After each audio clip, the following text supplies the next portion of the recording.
Hola, buenos días a todos. Bueno, ya me han presentado, soy Amaya Irundain, soy R3 de la Fundación Jiménez Díaz, eso es que está aquí al lado, y vengo a hablaros de oncología radioterápica. Efectivamente, es muy desconocida, está pues eso, en un bloque de por la mañana, unos poquitos, y yo estuve como vosotros, y bueno, por tanto es un honor venir aquí a hablar de la especialidad. Estuve como vosotros en casa viendo las charlas, ni idea de lo que era oncología radioterápica. Mi madre me veía mirando las charlas y decía, pero hija mía, ¿esto qué es? ¿No? Entonces, bueno, tranquilidad, voy a intentar contaros el interés que me ha generado a mí durante estos 3 años y a ver si puedo plantaros aunque sea una semillita o por lo menos el conocimiento. Entonces, la oncología radioterápica, bueno, pues la radioterapia forma parte de uno de los 3 pilares fundamentales en el tratamiento contra el cáncer. Nosotros aplicamos un tratamiento local, utilizamos las radiaciones ionizantes y que salen de un acelerador lineal, ¿vale? Pero como conocimiento general, porque, bueno, en sí que os quedéis que es un tratamiento local, ¿vale? Y todo tiene una base biológica, utilizamos la radiobiología, conocemos cómo la célula responde, ¿vale? a las radiaciones. Se puede utilizar solo con tratamiento único, ¿vale? Tumores de cabeza y cuello, muchos tumores de endometrio, solo se tratan con radioterapia, puede estar combinada con otros tratamientos, ¿vale? Concurrente con la quimioterapia, con la hormonoterapia, previa a la cirugía, después de la cirugía, etcétera. Y tenemos que puede ser un tratamiento con intención radical, ¿vale? Curativa, y un tratamiento con intención paliativa. Damos radioterapia para personas que están sangrando y que tienen intención hemostática. Damos radioterapia a pacientes que les duele mucho, que tienen unas metástasis óseas, unas metástasis cerebrales con intención paliativa, antiálgica, etcétera, ¿vale? Nuestros pacientes, muchos de ellos, la gran mayoría son ambulantes, es decir, van y vienen desde su casa, pero también podemos tener planta y pacientes ingresados y dar el tratamiento ingresado, ¿vale? Entonces, diría que es una especialidad médica que sí que tiene un manejo técnico como algo diferente, igual al resto, que ahora os voy a explicar un poquito qué hacemos en el día a día, pero sobre todo hay un manejo clínico, ¿vale? Entonces, si me pidiesen describir mi especialidad en una palabra, sería desconocida, es una especialidad desconocida. Pero se me ocurren otras muchas palabras como multidisciplinar, tecnológica, que está en auge, que es apasionante y que es dinámica, ¿vale? Pero sobre todo es oncología, somos oncólogos, ¿vale? Entonces, ¿qué hace un oncólogo radioterápico? Y es que el nombre es muy largo, pero somos así, oncólogos radioterápicos en su día a día. Bueno, pues como en todas las especialidades, tenemos una primera consulta, nos leemos la historia clínica del paciente, revisamos sus pruebas, tiene un tumor, ¿vale? Pero a ver dónde, con qué contacta, cuánto capta, etcétera. Luego vemos al paciente, le exploramos, hablamos con él, tenemos la parte humana, son consultas largas, porque muchas veces somos el último escalón de toda la cadena en cuanto a la historia del paciente. Entonces, a veces nos preguntan cosas que quizás no les hayan surgido dudas hasta ese momento, ¿vale? Después tenemos que decidir si tiene indicación de tratamiento o no. No todo paciente que entra en radioterapia va a tratarse, ni vamos a pulsar el botón, ni nada de eso. Tenemos que explorarle, verle y en un conjunto decidir, conjunto con las guías clínicas, individualización del paciente, si tiene o no indicación del tratamiento. Muy importante los comités de tumores, los comités multidisciplinares. Ahí tenemos que captar a nuestros pacientes, tenemos que pelear por ellos, tenemos que pelear con los cirujanos muchas veces para que el paciente se beneficie, y cuando lo tenemos claro también muchas veces, o cuando tenemos dudas, lo presentamos en comité de tumores, ¿vale? Después, Breaking Bad y Walter White pues ha hecho un poco conocida la especialidad, aunque sea en una única escena, pero lo ha hecho. Entonces, tenemos que preparar el tratamiento, tenemos que hacer una simulación del tratamiento. Y esto es que tenemos que colocar al paciente en una posición que la tiene que perdurar y mantener, y nosotros la tenemos que conservar hasta el final del tratamiento, ¿vale? Le hacemos un TAC de planificación y le tenemos que inmovilizar para que no se mueva, y lo que diseñemos lo aplicamos en su día del inicio en el paciente. Utilizamos máscaras, colchones de vacío, ¿vale? Y ese TAC está en nuestro servicio, nosotros hacemos ese TAC, ¿vale? Bueno, los técnicos, y nosotros lo supervisamos. Después, esas imágenes llegan a nuestro ordenador, pintamos, ¿vale? Que nos veréis ahí pintar. Bueno, es diseño de volúmenes. Tenemos que decidir, por ejemplo, ahí en el cáncer de laringe, dónde vemos el tumor, junto con otras pruebas, qué zonas son de riesgo para que se extienda la enfermedad, nuestra enfermedad microscópica, y un poco el total. Y decidimos qué dosis, porque conocemos un poquito cómo va a reaccionar el tumor, si es un tumor que responde bien, necesita poca dosis, responde mal, necesita mucha dosis, etcétera. Diseñamos el volumen y prescribimos las dosis. ¿Vale? A la izquierda tenéis un cáncer de laringe, por ejemplo, y a la derecha un cáncer de próstata operado, ¿vale? Eso lo pasamos a física y física, que trabajamos codo a codo con ellos, se encarga de planificar el tratamiento. Nosotros no tenemos ni idea, o no tenemos mucha idea, hay que conocer nociones básicas de la física, pero poco más, ¿vale? Entonces nos lo entregan así y nosotros vemos si al volumen que hemos pintado le llega toda la dosis que nosotros como médicos queremos. Y nada más, ¿vale? Tenemos que saber unas nociones, pero muy pocas. Es física quien nos entrega estas planificaciones, ¿vale? Y después ya llamamos al paciente, le preguntamos qué tal está y ya le hemos contado un poco de qué va esto y empezamos con el tratamiento. Son tratamientos largos, de muchos días, todos los días a la semana, de un poquito y por lo tanto tenemos mucho contacto con el paciente, ¿vale? Y en el seguimiento lo mismo. Durante el tratamiento cada semana le vemos, le pasamos a consulta, le exploramos, etc. Y después, en las revisiones posteriores de los meses posteriores, también le hacemos un seguimiento conjunto e igual que otras especialidades, ¿vale? Producimos efectos secundarios, por lo tanto, pautamos tratamiento para la piel, para las llagas, para la mucositis, para la radiodermitis, para todo. Y le hacemos un seguimiento al paciente que a veces no lo pasa del todo bien. Si estos efectos secundarios son muy grandes y necesita ingreso, podemos ingresarle. Tenemos planta, en mi hospital no mucha, pero hay muchos hospitales de Madrid y del resto de España que tienen planta de oncología radioterápica, por lo tanto tú le ingresas, le tendrás que ir a ver en planta, tendrás que saber manejar al paciente en planta, ¿vale? Es importante. En cuanto a técnicas especiales, que bueno, es la especialidad de las abreviaciones y de las abreviaciones, bueno, pues tenemos muchas cosas que son muy bonitas que no os voy a explicar porque es lo que se estudia en la especialidad, pero bueno, que conozcáis un poquito.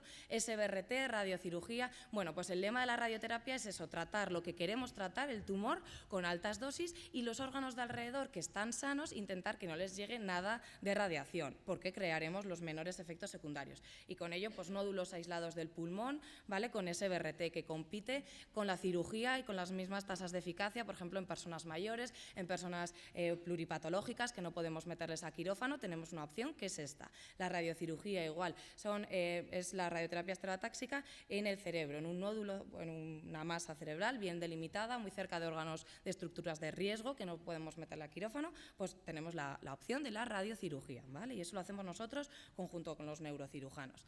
Braquiterapia en quirófano, cáncer de próstata, cáncer de cérvix con las semillas de alta tasa, de baja tasa. Tenemos una sala en los servicios de quirófano y jugamos un poquito con ello, ¿vale? Y también tiene bastante intervencionismo de mama, labiales. Hay braquiterapia endoluminal, ¿vale? Hay centros donde están más especializados en esto, otros donde solo se aplican 2 o 3 técnicas. Tenéis que preguntar un poquito por esto también, ¿vale? Radioterapia intraoperatoria, en el mismo acto quirúrgico, operamos la mama, damos radioterapia intraoperatoria. Tampoco están en todos los hospitales, ¿vale? Pero es muy interesante, como veis, tiene desde consulta hasta quirófano, pasando por el mismo acto quirúrgico, ¿vale? Entonces, esto es un poco lo que es y qué hacemos en el día a día, ¿vale? Puntos positivos que yo le encuentro a mi especialidad, bueno, que es dinámica, que es variada, estás tiempo en la consulta, los días de revisión, pero en tu día a día estás, o bien tienes TAC, o bien tienes braquiterapia, ¿vale? Es variada. Tienes mucho contacto con el paciente, que yo creo que hay que hacer hincapié en esto, he visto varias charlas que también lo hacen y creo que es importante. Tenemos contacto con el paciente, no somos los médicos que apretamos el botón, no somos los que colocamos al paciente, no, nosotros somos oncólogos, ¿vale? Y decidimos, como todos los médicos, si necesita uno un tratamiento y vemos al paciente y tenemos una relación con él, ¿vale? Seguimiento a través de la imagen de la patología. Cada día, como para decidir si el tratamiento está correctamente aplicado, le hacemos una especie de TAC de prueba de imagen y vemos si el tumor crece, si va disminuyendo, otras veces no cambia, ¿vale? Pero eso es bonito. Seguimiento semanal del paciente, es intervencionista, hay nuevas técnicas, está en auge, mucha gente está conociendo un poco, en los comités se habla de radiocirugía, se habla de SBRT, etcétera, ¿vale? Y tiene investigación. Puntos negativos, para mí fundamental, que está en el sótano, en la gran mayoría de los hospitales, que no hay luz y esto es una cosa mala. Hospitales grandes, no podemos estar, por ejemplo, pues en un pueblo, no es como otras especialidades donde puedes hacer simplemente consulta, no necesitas un centro grande, ¿vale? Las técnicas no están en todos, están disponibles según hospital. Es desconocida, la mayoría nos van a llamar radioterapeutas y no, somos oncólogos radioterápicos, ¿vale? Y hay que corregir esto. Son solo 4 años de residencia, pocos me parecen, y en muchos hospitales se hacen guardias de puerta, ¿vale? Y no de especialidad. Durante la residencia, las rotaciones, bueno, varía un poquito en diferentes hospitales, pero R1, medicina interna, varios meses, radiodiagnóstico, importante porque estamos todo el día con la imagen, urgencias, R2, R3, vas pasando por las diferentes especialidades, siempre en patología oncológica, urología, gine, otorrino, oncomédica, pasas de R3, pediátrica según hospitales y hemato. R4, física, es un mes, y la rotación externa, dependiendo un poquito del hospital. En mi opinión, tiene que ser un hospital grande, que tenga un gran volumen de pacientes, más patología variada, ¿vale? Que haya comités, bueno, esto probablemente no lo sepáis a la hora de elegir, yo no lo sabía, no pasa nada, la mayoría tienen, ¿vale? Que tenga dotación tecnológica, tenéis que preguntar cuántos aceleradores tienen, si tienen SBRT, lo que os he contado, radiocirugía, braquiterapia, un poquito según vuestros intereses y según lo que más os guste, ¿vale? Radioterapia intraoperatoria, etcétera. Planta, si tienen planta, oncología radioterápica me parece básico, fundamental, muy divertido y aparte te sirve un poquito para tener más manejo, ¿vale? Que tenga docencia, que se den charlas, que se comenten artículos, que haya interés por la investigación, por la participación en ensayos clínicos. Muchos ensayos, los de oncología médica, participamos nosotros o deberíamos, ¿vale? Rotación externa, que te dejen ir a cursos, a congresos, porque oye, sirve, ¿vale? Guardias de especialidad, punto importante, es complicado, ¿vale? En el 12 de octubre sí que tienen, pero en el resto no. Y bueno, que intentáis ver que hay un buen ambiente laboral, bueno, esto también es complicado. Entonces, bueno, haciendo una revisión, también como punto positivo es que esta especialidad, oncología radioterápica, es bastante asequible en el MIR. Desde el 2013, pues eso, el 2.377 fue el primer número, hasta el 5.000. Bueno, en el 2015 un 767, en el 2014 hay algún despuntado que sí que lo coge pronto, pero en general son números asequibles, ¿vale? En cuanto al ranking nacional, es difícil hacer un ranking. Yo creo que el ranking se tiene que hacer de manera personal.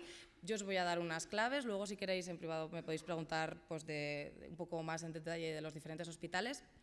Yo pongo al 12 de octubre en primera posición, yo la tenía en mi primera posición cuando fui a cogerla. Y bueno, me comentaron un poquito que a ver si podía contar, bueno, con qué especialidades dudé en aquel momento y con cuáles dudaría ahora. No he puesto la diapositiva, pero lo digo. Yo dudé y dudo con oncología médica. Creo que es una especialidad muy afín, creo que trabajamos muchas veces juntos, es muy bonita y complementaría mi formación y dudo ahora, bueno, cogería oncología médica ahora si me volvería a presentar al MIR y dudé en ese momento. También dudaba con neumología por la planta, que no tiene nada que ver con oncología radioterápica, bueno, cáncer de pulmón, y dudé también con gine, yo quería gine, sí, también. Pero bueno, cogí oncología radioterápica, bajé a Madrid preguntando por oncología radioterápica y bueno, la verdad es que no me arrepiento de nada, me encanta, creo que es muy desconocida y de verdad es muy, muy bonita, muy variada, como ha dicho Irene, y bueno, os la recomiendo a todos. El 12 de octubre, muy buen hospital, 3 plazas, muy grande, tiene de todo, tiene planta, tiene guardias de especialidad, el centro de referencia para las compresiones medulares, Hospital Gregorio Marañón, también otro de los grandes de Madrid, ¿vale? 2 plazas, Valdebrón de Barcelona. Yo, a la hora de coger el hospital, los grandes están en las grandes ciudades, por eso los pongo en el ranking, pero ya os digo, a nivel personal creo que es lo más importante, cada uno que tenga su ranking. La clínica, bueno, el Hospital Público de Navarra está muy, muy bien, yo soy de Pamplona, lo conozco, y está al aire libre, en una primera planta, con luz, con mucha dotación tecnológica, la gente es muy maja y por lo tanto está bastante bien. La Clínica Universitaria de Navarra tiene muy buena dotación tecnológica, Cruces también tiene es muy buen hospital, La Paz, otro de los grandes de Madrid, el Clínic de Barcelona, Virgen de la Macarena, también muy bueno, en congresos te vas dando cuenta un poco de quién habla, quién no, quién maneja, quién no. Sevilla, muy buen hospital. Y el Dr. Negrín en Las Palmas también está bastante bien. Y bueno, sé que tiene mucha docencia, ¿vale? Entonces, bueno, hasta aquí un poquito mi intervención. Estoy disponible para preguntas y la verdad que me encantaría, o al menos haber transmitido un poco del conocimiento. Y bueno, que es una especialidad muy bonita, que os animo a ello y que bueno, que mucha suerte y que ya habéis pasado por lo más difícil.